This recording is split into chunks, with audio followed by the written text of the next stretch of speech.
the response from landlords and landlords associations yesterday, frustrated at not being consulted on this, and warning of this then limiting the supply of properties that will be available. What do you say in response to them? Well, firstly, this is an emergency and governments have a duty, actually given the nature of this emergency, I think a moral duty to do everything we can to help. That's why we're going to introduce emergency legislation. We will do that at pace because it is an emergency, but we will of course consult in the process of that with landlords, with tenants organisations, and seek to respond to as many points of detail as possible.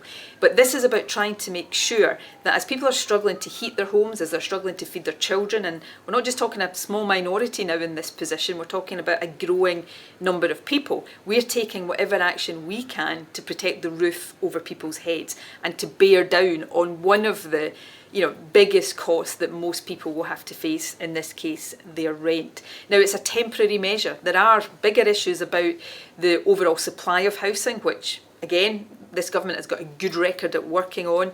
There are issues about the balance of different housing tenures, home ownership, rented, and within the rented sector, between the private rented sector and the social rented sector.